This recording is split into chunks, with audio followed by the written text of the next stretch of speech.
প্রিয় বন্ধুরা, ভালোবাসি অঙ্ক চ্যানেলে সবাইকে স্বাগত।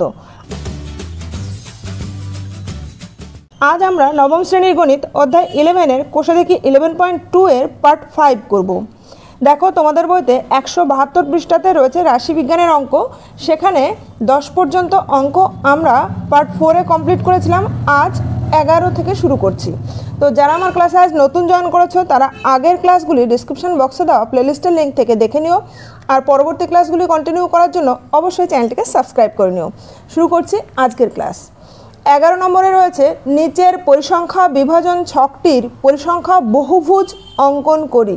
যেহেতু পরিসংখ্যা বহুভুজ অঙ্কন করতে হবে, এর আগেও আমরা পরিসংখ্যা বহুভুজ অঙ্কন করেছি, সেক্ষেত্রে আমরা জানি যে যা শ্রেণী দেওয়া আছে তার একটা পূর্ববর্তী শ্রেণী লিখব এবং শেষ শ্রেণীর একটা পরবর্তী শ্রেণী আমরা তৈরি করে নেব।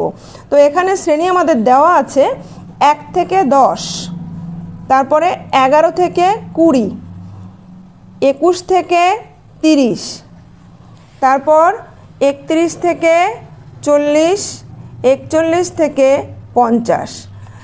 এবার এখানে যেহেতু এটা বিচ্ছিন্ন শ্রেণীতে রয়েছে, তাই অবিচ্ছিন্ন শ্রেণীতে করার জন্য এটাকে আমরা শ্রেণী সীমানা করে নেব।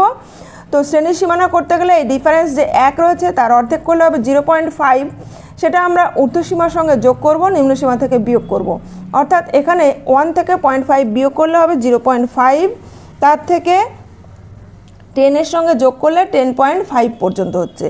পরেরটা ঠিক একইভাবে, এখানে 10.5 থেকে 20.5, এখানে 20.5 থেকে 30.5, তারপরে 30.5 থেকে 40.5, 40.5 থেকে 50.5। তো এই যে শ্রেণী সীমানা আমরা তৈরি করে নিলাম, তাহলে এর আগে শ্রেণী সীমানা হবে কত? দেখো, এখানে ডিফারেন্স কিন্তু 10.5 থেকে 0.5 বাদ দিলে 10 করে রয়েছে। তাহলে এখানে নিশ্চয়ই এই শ্রেণী সীমারও ঊর্ধ্বসীমা হবে 0.5।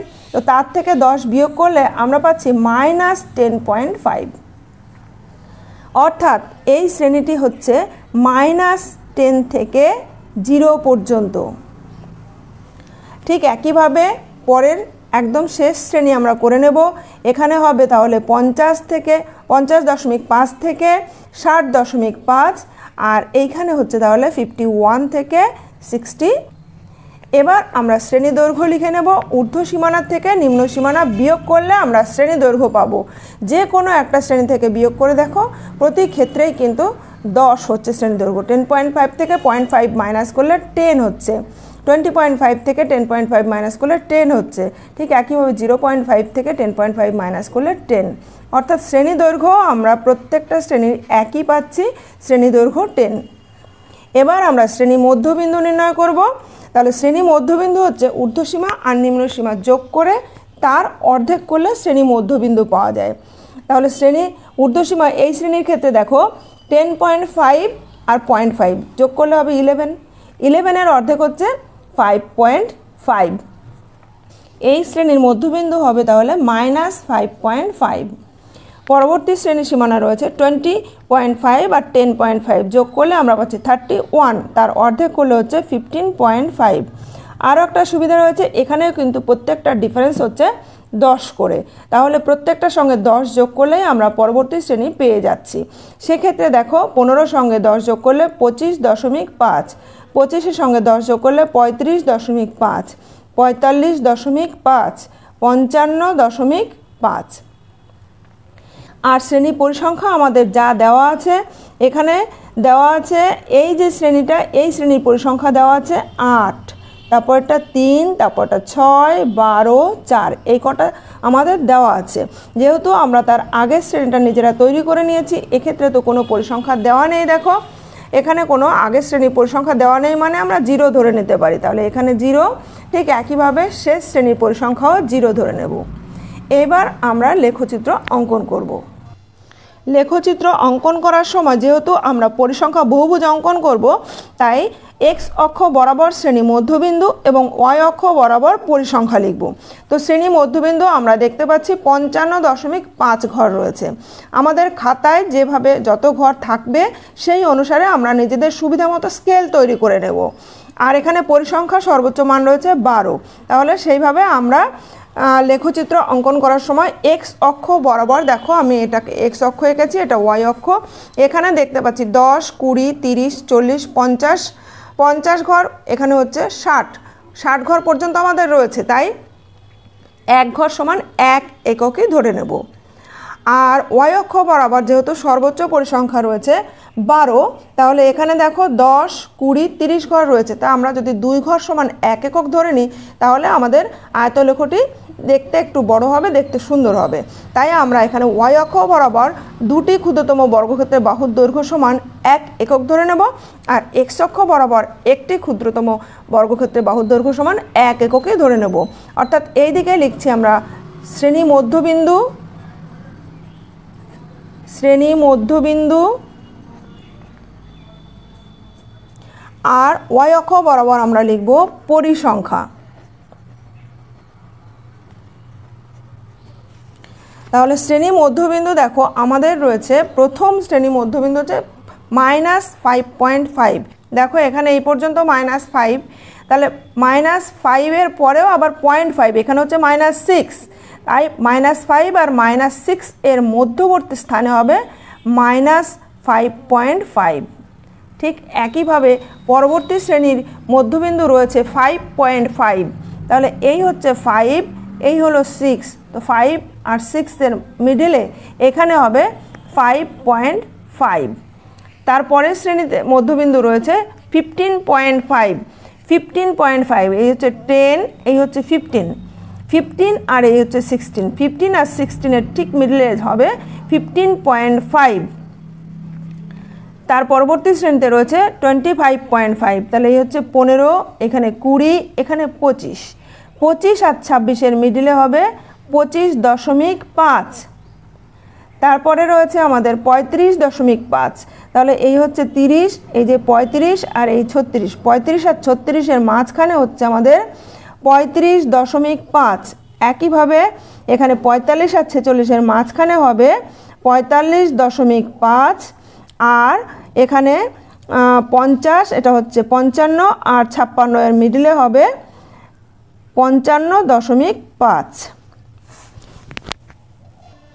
এখন ওয়াই অক্ষ বরাবর আমরা 2টি ক্ষুদ্রতম বর্গক্ষেত্রে বাহুর দৈর্ঘ্য সমান 1 একক ধরে, তাহলে এখানে হচ্ছে 1, এখানে হচ্ছে 2, এখানে 3, 4, 5, 6, 7, 8, 9, 10, 11, 12 স্কেল তৈরি করে নিয়েছি। এবার আমরা প্রথম যে আমাদের বিন্দুটি রয়েছে দেখো -5.5 আর পরিসংখ্যা হচ্ছে 0, অর্থাৎ এইখানে আমাদের পরিসংখ্যা রয়েছে 0, এটাকে গোল করে দিলাম। এর পরবর্তীতে দেখো রয়েছে 5.5, তার পরিসংখ্যা হচ্ছে 8, তাহলে 5.5 এর পরিসংখ্যা হচ্ছে 8। এখান থেকে আমরা কাউন্ট করব উপরের দিকে 8 পর্যন্ত, এই হচ্ছে 5, এখানে দেখো এইখানে হচ্ছে 8, এই যে 8 লিখেছি আমরা, এইখানে হচ্ছে 8, তাহলে এইখানটা গোল করে দেব। তারপরের শ্রেণীতে শ্রেণী মধ্যবিন্দু 15.5 এর পরিসংখ্যা হচ্ছে 3, তাহলে এই হলো 15.5, এর পরিসংখ্যা 3, এইখানে হচ্ছে 1, 2, 3, তাহলে এইখানে আমরা গোল করে দিলাম। তারপরে 25.5 এর পরিসংখ্যা হলো 6, তাহলে 25.5 এর পরিসংখ্যা হচ্ছে 6, এইখানে হচ্ছে 5, তারপরে এখানে হলো 6, গোল করে দিলাম। এবার 35.5 এর পরিসংখ্যা হলো 12, তাহলে 35.5 এর পরিসংখ্যা হচ্ছে 12, তো এখান থেকে আমরা একদম সর্বোচ্চ পরিসংখ্যা 12 পর্যন্ত লিখে নিয়েছি। তাহলে দেখো এইখানটা হচ্ছে 12, সর্বোচ্চ পরিসংখ্যা এখানে 12। তারপরে 45.5 এর পরিসংখ্যা আছে 4, 45.5 এর পরিসংখ্যা 4, তাহলে এখানে হচ্ছে 1, 2, 3, 4, এটাকে গোল করে দিলাম। তারপর 55.5 এর পরিসংখ্যা রয়েছে 0, তাহলে এখানে 0 করে দিলাম। এবার আমরা স্কেল দিয়ে এই বিন্দুগুলোকে যুক্ত করে দেবো। বিন্দুগুলির নামকরণ করে দিচ্ছি, A, B, C, D, E, F, G। এবার স্কেল দিয়ে বিন্দুগুলোকে যুক্ত করে দেব। প্রথমে A বিন্দুর সঙ্গে B বিন্দু যুক্ত করে দিলাম, তারপর B বিন্দুর সঙ্গে C বিন্দু যুক্ত করে দেব,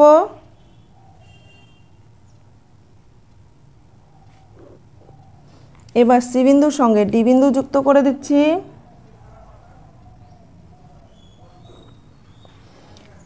ডি ই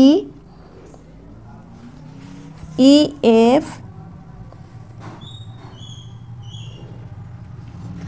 এফ জি,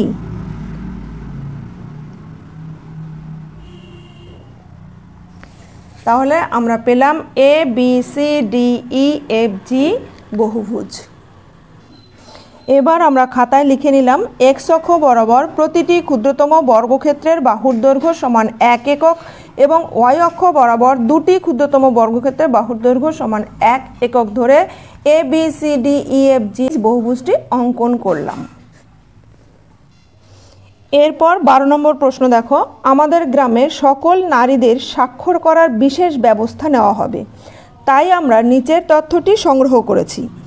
বয়স দেওয়া আছে আর স্বাক্ষরহীনের সংখ্যা দেওয়া আছে। 10 থেকে 15 বছর বয়সী 40 জন রয়েছেন স্বাক্ষরহীন, 15 থেকে 20 বছর বয়সী 90 জন, 20 থেকে 25 বছর বয়সী 100 জন, 25 থেকে 30 বছর বয়সী 60 জন এবং 30 থেকে 35 বছর বয়সী 160 জন। আমি উপরের তথ্যটির পরিসংখ্যা বহুভুজ অঙ্কন করি। তাহলে দেখো, পরিসংখ্যা বহুভুজ আঁকার জন্য আমরা এখানে উপরে একটা আগের শ্রেণী লিখে নেব এবং শেষে একটা পরের শ্রেণী লিখে নেব। তো আমাদের দেওয়া আছে এখানে 10 থেকে 15, 15 থেকে 20, 20 থেকে 25, 25 থেকে 30, 30 থেকে 35, শেষে আমরা আর একটা শ্রেণী লিখে নেব 35 থেকে 40। আর প্রথমে তাহলে দেখো আগের শ্রেণীটি হবে এখানে প্রত্যেকটা দেখো 10 থেকে 15, 15 থেকে 20, 5 5 করে ডিফারেন্স রয়েছে, তাহলে আমরা এটাতে লিখব 5 থেকে 10। আর এখানে আমরা দেখতে পাচ্ছি এটি কিন্তু 15তে শেষ 15তেই শুরু, আবার 20তে শেষ 20তেই শুরু, অর্থাৎ এটিতে শ্রেণী সীমানার দরকার নেই। এখানে একটি অবিচ্ছিন্ন পরিসংখ্যা বিভাজন ছকে দেওয়া আছে। তাহলে আমরা শ্রেণী দৈর্ঘ্য লিখে নিচ্ছি। ঊর্ধ্বসীমা থেকে নিম্নসীমা বিয়োগ করলে আমরা শ্রেণী দৈর্ঘ্য পাবো। 10 থেকে 5 বিয়োগ করলে 5, 15 থেকে 10 বিয়োগ করলে 5, একইভাবে প্রত্যেকটা শ্রেণী দৈর্ঘ্য হচ্ছে 5 করে।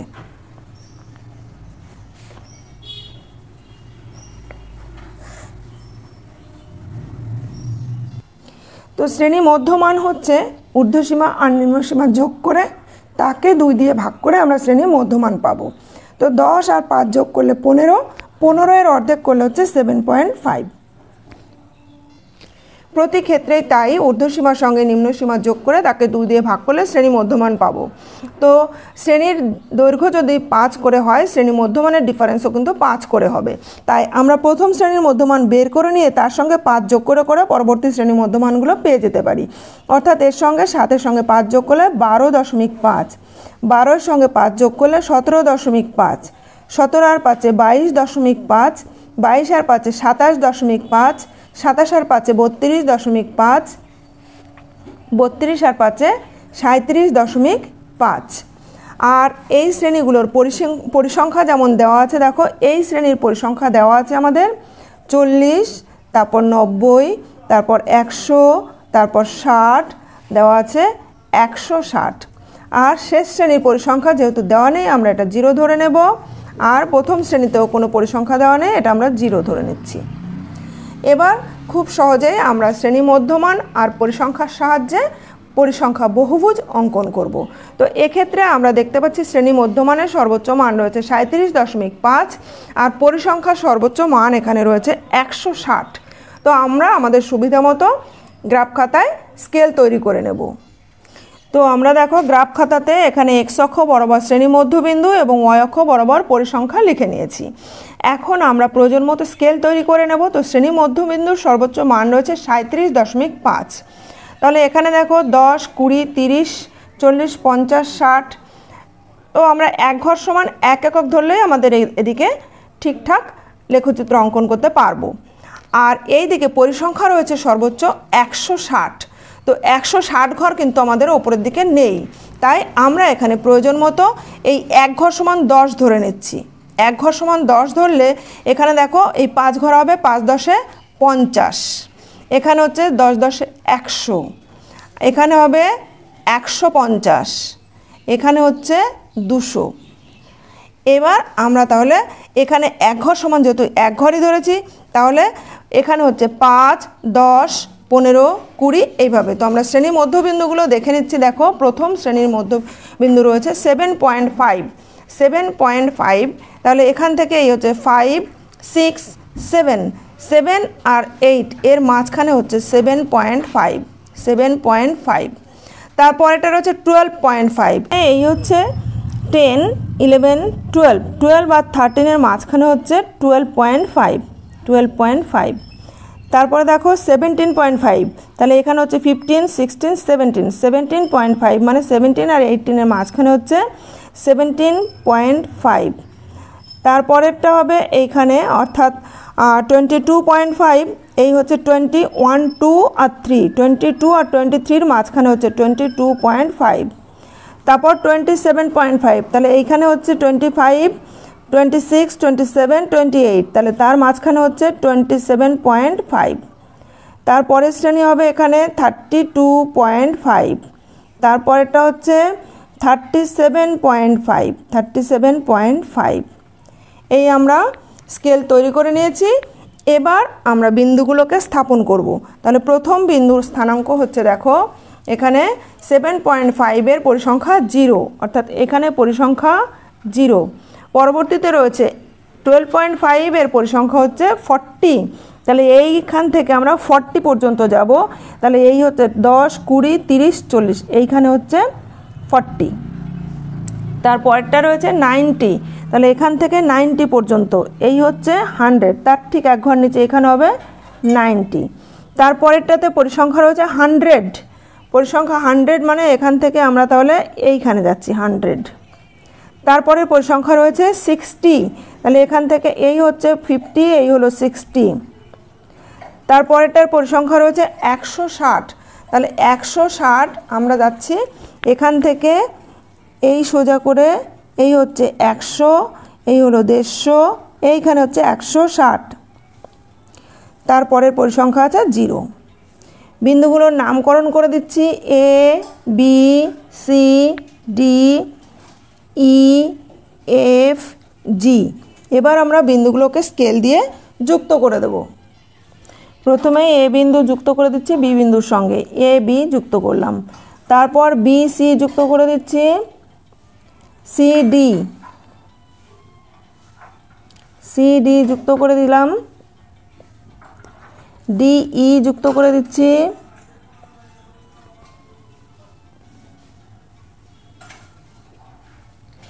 E F, F G। তাহলে আমরা A B C D E F G বহুভুজটি অঙ্কন করলাম। এবার আমরা খাতায় লিখে নিলাম x অক্ষ বরাবর প্রতিটি ক্ষুদ্রতম বর্গক্ষেত্রের বাহুর দৈর্ঘ্য সমান 1 একক এবং y অক্ষ বরাবর প্রতিটি ক্ষুদ্রতম বর্গক্ষেত্রের বাহুর দৈর্ঘ্য সমান 10 একক ধরে A B C D E F G বহুভুজটি অঙ্কন করলাম। এরপর দেখো 13 নম্বর অঙ্ক। গত মাসে আমাদের কলকাতা ফুটবল লিগের দলগুলির দেওয়া গোলের পরিসংখ্যার নিচে লিখেছি।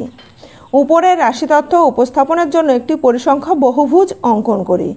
এখানে আমাদের সরাসরি স্কোর দেওয়া আছে এবং পরিসংখ্যা দেওয়া আছে। তো আমরা এই বিন্দুগুলোকে বসিয়েই পরিসংখ্যা বহুভুজ অঙ্কন করতে পারবো। এখানে x অক্ষ বরাবর স্কোর লিখব এবং y অক্ষ বরাবর পরিসংখ্যা লিখব। তাহলে দেখো আমাদের দেওয়া আছে স্কোর দেওয়া আছে 0 থেকে 0, 1, 2, 3, 4, 5, 6 পর্যন্ত দেওয়া আছে। 0 স্কোর করেছে 15 জন। তারপরে পরিসংখ্যা দেওয়া আছে 20, 12, 8, 6, 3, 1। তো পরিসংখ্যা বহুভুজ আঁকতে গেলে আমরা তার আগের স্কোরটি লিখব। এখন দেখো যেহেতু এখানে ডিফারেন্স রয়েছে 1 1 করে, তাহলে তার আগের সংখ্যাটি হবে -1, যার পরিসংখ্যা হবে 0, এবং শেষের স্কোরটি হবে 7, যার পরিসংখ্যা হচ্ছে 0। তো দেখো এখানে স্কোর রয়েছে -1, 0, 1, 2, 3, 4 এইভাবে, অর্থাৎ ডিফারেন্স রয়েছে 1 1 করে। আর পরিসংখ্যা রয়েছে, সর্বোচ্চ পরিসংখ্যা রয়েছে 20, আর এখানে সর্বোচ্চ স্কোর রয়েছে 7। তাহলে আমরা গ্রাফ খাতাতে স্কোর এক্স অক্ষ বরাবর এবং পরিসংখ্যা ওয়াই অক্ষ বরাবর লিখে নিয়েছি। তো স্কোর যেহেতু এক এক করে ডিফারেন্স রয়েছে, তো আমরা যদি এইটুকু করে ধরি, 1 ঘর সমান 1 ধরি, এইটুকু জায়গার মধ্যে আমাদের বহুভুজ কমপ্লিট হয়ে যাবে। সেই জন্য আমরা আমাদের সুবিধা মতো স্কেল তৈরি করে নিতে পারি। তাই এখানে 5 ঘর সমান 1 একক ধরব। তাহলে দেখো 1 2 3 4 5 6 7 এই পর্যন্ত আসবে, অর্থাৎ বহুভুজটি দেখতে সুন্দর হবে। তাহলে এখানে আমরা লিখে নিচ্ছি 1 2 3 4 5 6 7। তাহলে এদিকে 5 ঘর এখানে আসবে -1। আর স্কোর সর্বোচ্চ রয়েছে 20। সেক্ষেত্রে আমরা ইচ্ছে মতো 1 ঘর সমান 1 এককও ধরতে পারি, আবার চাইলে 2 ঘর সমান 1 এককও ধরে নিতে পারি। যদি আমরা 1 ঘর সমান 1 একক ধরি তাহলে আমাদের এখানে 10 20 এই জায়গার মধ্যে শেষ হয়ে যাবে। তো আমরা তাই করে নিচ্ছি। এখানে তাহলে 5, এখানে হচ্ছে 10, এখানে 15, এখানে 20। এবার আমাদের প্রথম যে বিন্দুটি হবে, দেখো স্কোর -1 এর পরিসংখ্যা হচ্ছে 0। -1 এর পরিসংখ্যা 0, অর্থাৎ এখানেই আমরা গোল করে দিলাম। তারপরে 0 এর পরিসংখ্যা রয়েছে 15। 0 এইখানে, এটা হচ্ছে 0, তো 0 এর পরিসংখ্যা হচ্ছে 15, এখানে গোল করে দিলাম। 1 এর পরিসংখ্যা আছে 20, তাহলে এখান থেকে এই পর্যন্ত এখানে হচ্ছে 20। তারপরে 2 এর পরিসংখ্যা আছে 12, 2 এর পরিসংখ্যা 12, মানে এখানে 10 11 12, এইখানে গোল করে দিলাম। 3 এর পরিসংখ্যা আছে 8, তাহলে এখান থেকে 5 6 7 8, এখানে গোল করে দিলাম। তারপরে 4 এর পরিসংখ্যা আছে 6, তাহলে এই হচ্ছে 5 আর 1 6। তারপর 5 এর পরিসংখ্যা আছে 3, 1 2 3। 6 এর পরিসংখ্যা দেখতে পাচ্ছি আমরা 1, এখানে 1। 7 এর পরিসংখ্যা আছে 0, এখানে গোল করে দিলাম। এবার আমরা এগুলো বিন্দুগুলোর নাম করে দিলাম A B C D E F G H I। এখন স্কেল দিয়ে এই বিন্দুগুলো পরপর যুক্ত করে দেব। প্রথমে A বিন্দুর সঙ্গে B বিন্দু যুক্ত করে নিচ্ছি, তারপর B বিন্দুর সঙ্গে C বিন্দু যুক্ত করে নেব।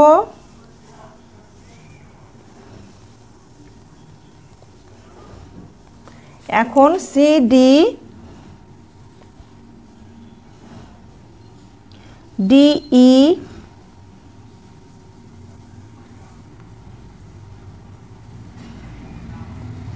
EF FG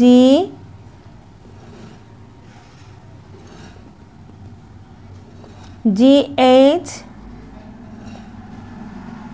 HI বিন্দুগুলো পরপর যুক্ত করে নিলাম, অর্থাৎ A B C D E F G H I হলো নির্দিষ্ট বহুভুজ।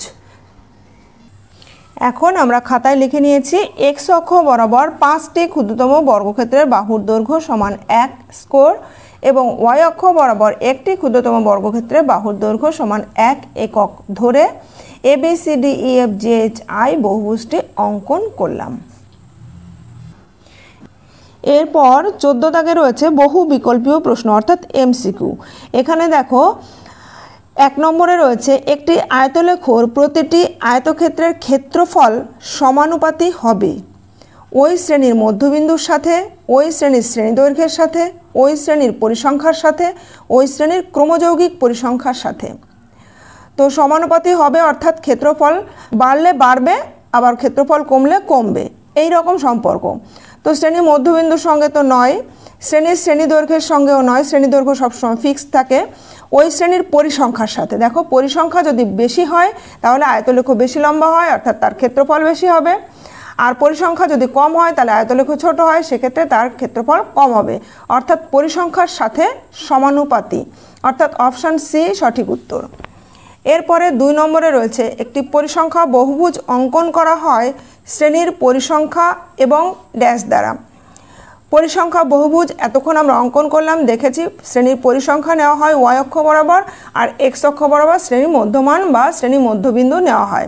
তাহলে এখানে দেখো শ্রেণী মধ্যমান রয়েছে অপশান সিতে, অর্থাৎ অপশান সি হচ্ছে সঠিক উত্তর। 3 নম্বরে আয়তলেখ অঙ্কনের ক্ষেত্রে শ্রেণীর সীমানা নেওয়া হয়, শ্রেণীর সীমানা নেওয়া হয় এক্স অক্ষ বরাবর, এখানে অপশান বি সঠিক উত্তর। আয়তলেখ অঙ্কনের ক্ষেত্রে প্রতিটি শ্রেণীর আয়তক্ষেত্রের ভূমি হয়, ভূমি আমরা দেখেছি প্রতিটি শ্রেণীর ভূমি হয় শ্রেণীর দৈর্ঘ্য, অর্থাৎ শ্রেণী নেওয়া হয় এক্স অক্ষ বরাবর, সেখানে শ্রেণী দৈর্ঘ্যই হচ্ছে প্রত্যেকটা আয়তলেখর ভূমির দৈর্ঘ্য, অর্থাৎ শ্রেণীর দৈর্ঘ্য সঠিক উত্তর। একটি আয়তলেখ বিন্যস্ত তথ্যের লৈখিক প্রকাশ, যার শ্রেণীর সীমানা এবং পরিসংখ্যা নেওয়া হয় যথাক্রমে, শ্রেণীর সীমানা আমরা সবসময় নিয়েছি এক্স অক্ষ বরাবর আর পরিসংখ্যা নিয়েছি ওয়াই অক্ষ বরাবর। তো এক্স অক্ষকে বলা হয় অনুভূমিক অক্ষ আর পরিসংখ্যা হচ্ছে ওয়াই অক্ষ মানে উলম্ব অক্ষ, অর্থাৎ অনুভূমিক অক্ষ এবং উলম্ব অক্ষ বরাবর, অর্থাৎ অপশান ডি সঠিক উত্তর। তাহলে আজ আমাদের 11 অধ্যায় কমপ্লিট হলো। এর পরবর্তী ক্লাসে আমরা 12 অধ্যায় শুরু করব। 12 অধ্যায়ে রয়েছে ক্ষেত্রফল সংক্রান্ত উপপাদ্য। তো পরবর্তী ক্লাসগুলো কন্টিনিউ করার জন্য এখনও যারা চ্যানেলটিকে সাবস্ক্রাইব করেনি তারা অবশ্যই চ্যানেলটিকে সাবস্ক্রাইব করে নিও, পাশে থাকা বেল আইকনে অল বাটনটি প্রেস করে দিও, যাতে আমি ভিডিও আপলোড করার সঙ্গে সঙ্গে তোমাদের কাছে নোটিফিকেশান পৌঁছে যায়। ভালো লাগলে একটা লাইক করে দিও, বন্ধুদের মধ্যে বেশি বেশি করে শেয়ার করে দিও। কোথাও বুঝতে অসুবিধা হলে বা ভিডিওটি কেমন লাগলো কমেন্ট করে জানিও।